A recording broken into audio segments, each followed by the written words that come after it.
Yeah, my name is Exer Thurston. I'm a graduating senior from the art department with a BA in studio art. I'm a non-traditional student. I took 4 years in between my freshman and my sophomore year of school, um, and spent those 4 years working largely as an itinerant farmhand, doing dairy work largely, so with cows and sheep, and also in integrated farm systems, so doing vegetable production, fruit production, and animal production within all of that. Um, and yeah, so I've spent a lot of time working with animals, and in the creation of this piece was really thinking about the very emotionally intense relationship that you have with the animals that you raise for food, and just the emotional pain that brings up, having something that you've raised from a baby and have held and bottle fed and cared for and checked in on when I was sick, and have these intimate and tending relationships to, and then also be the person that ends its life. And just been thinking about how that relationship is so difficult to navigate, but also so necessary to the human experience, especially as someone who engages with eating meat. And I was a vegetarian for 7 years, and once I started working in agriculture was the time I reevaluated my relationship with that. And so yeah, just this piece sort of came out of that feeling of just pain and beauty in the relationship with animals.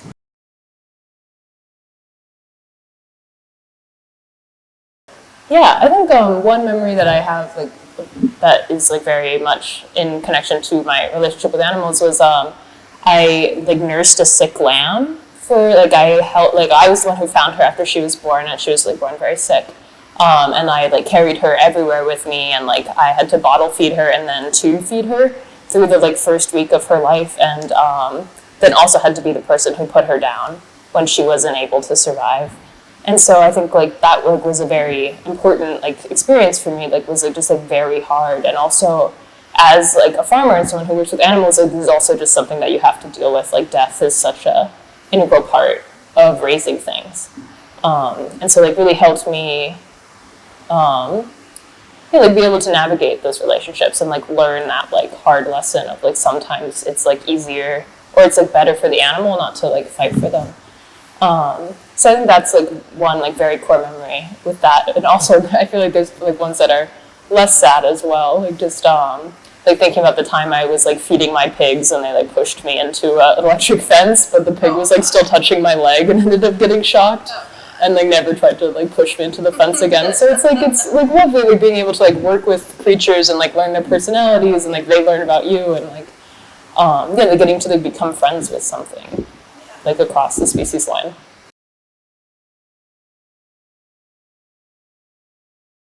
The cow itself is from a Holland Mold Company mold. It was originally part of a nativity set. So she has this really pious pose. She's very kinetic in her movement. She's either looks like she's either just sat down or is about to get up.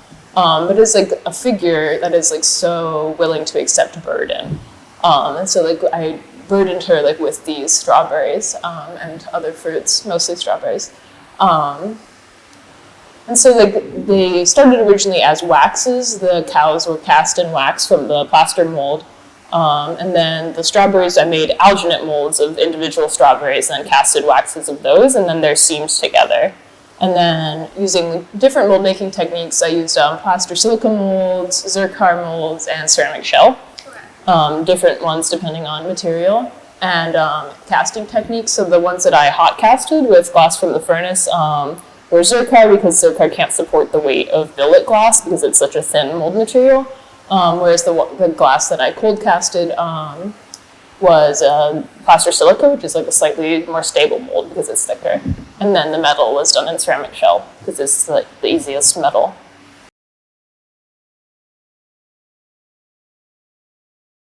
So the colored ones are System 96 casting glass in a variety of colors, and a lot of it was these were the colors that were available on hand through school. And also were some colors that were gifted to me. And so I was just thinking about with all of them and wanting to have a variety of colors and forms.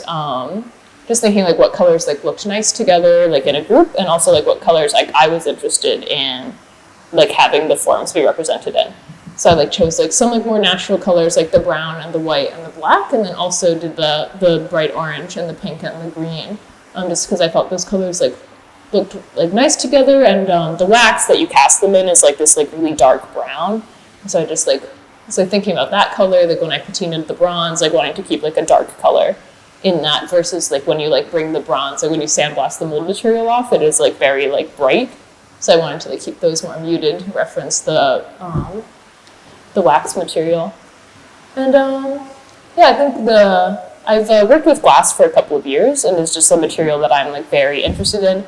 And like up until this semester, I was working mainly in hot glass, like working in hot shop and making blown forms. And so the casting process like was something that I just like sort of stumbled into and then like immediately fell in love with. Just because it's like something you can like do so independently, because glass is like a very like team-oriented sport or activity. Like you have to like really rely on other people.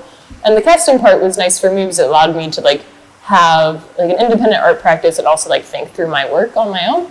And I think I was just at a point in like my life and in my practice that I like really wanted to be able to focus like really intensely on one thing.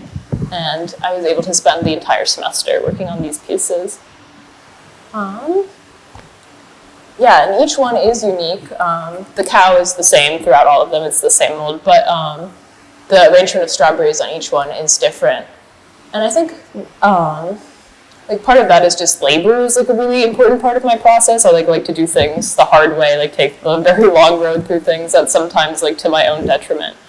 I just like wanted them each to be different because like each animal is so different, like that I've like spent time with. And like that's like the interesting thing about like getting to work with them is like at first they all seem the same, like they're all like a brown cow.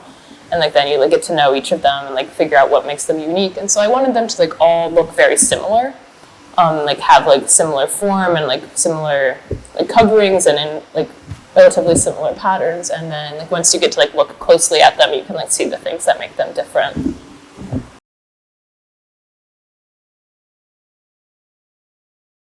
Oh, they're original strawberries, so they're I like made a yeah, so you make like an alginate mold, which is like basically like crushed up seaweed, like a jello almost, and then you like stick the strawberry in and it like forms. And then you just can pour wax directly into that, and you can get like from one alginate like probably like 8 to 12 casts. So then you have like a big variety of them. So there are like each strawberry is not unique, but there are like many different ones. So it's like using the same form but not repeating it enough that you can tell that it's the same. So like kind of in the opposite direction of like having so many that it's like impossible to tell which one is unique.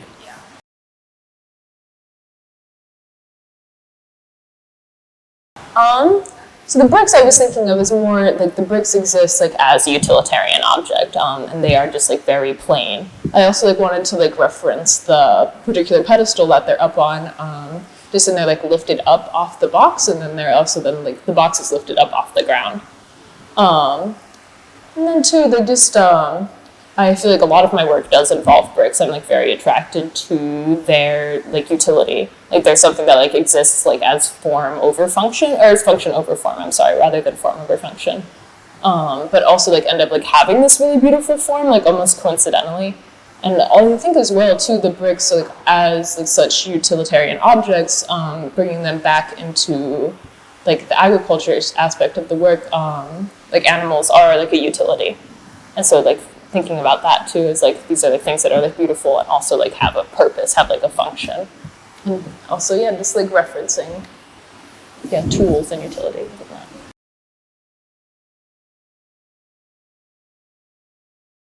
Yeah, I've considered selling them individually, and then maybe would also want to keep them together as a piece. Yeah, it's hard to let go of them, like you usually spend so much time on them.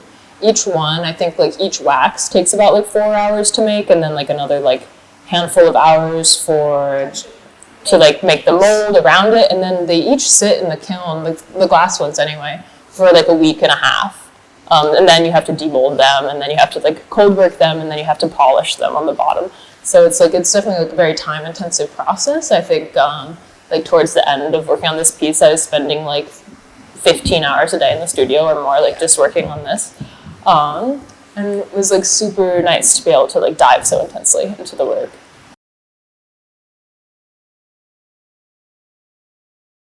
I had originally wanted to have a table or a pedestal down to the floor, but I feel like this like is actually like a much better reference of the space, since like the floors are set down and so all the columns are like up off the ground as well.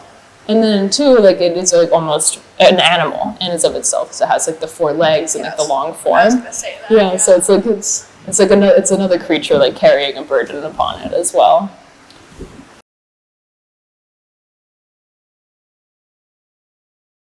I'm really definitely interested in material in my work in general. Has like always been about like exploring how different materials in different spaces interact. And definitely like very influenced by Japanese artists coming out of the 1970s that were like very focused on material over form. And so like wanted to like be able to spend some time like with different materials. I like do work largely in glass, and so a lot of them are in glass because that's like just something that I'm like very interested in, and getting to like see a different side of working with glass and like how it can like work like in a different way, and be able to like watch what's the word I'm thinking of? Like the materiality of glass like function in a different space. Yeah. So because casting is such a different process than blowing, but like uses and utilizes different properties of glass. But also was like interested in working with metal. I've like only done like a little bit of metalworking, and so it was just like a way to learn another skill.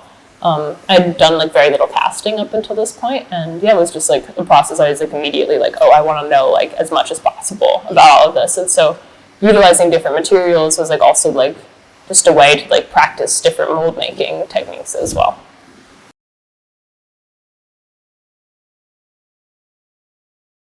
I just finished this semester taking figure sculpture, and really loved that class. Like it was just like a really nice way to like just like focus on like one material versus like working in between different things and thinking about concept. It was like a really nice way to be able to like train your eye, to be able to like look at things. I've also just like really loved being in the glass program. I'm the president of the glass club, and it's just so wonderful to like build a community within there, and I get to participate in like in that. The community of glass at OSU is like a really beautiful space. Yeah, everyone like works well together, and like getting to see people like grow their skills like through their intro classes, and like watching people like really fall in love with a material is like super cool. Let's see, other classes I've really enjoyed. I took advanced sculpture last spring, and like that was like I think the first time I was like encouraged to like work on my practice independently versus like following the prompts through a class, and like was super influential on my practice and my like the way that I think about work.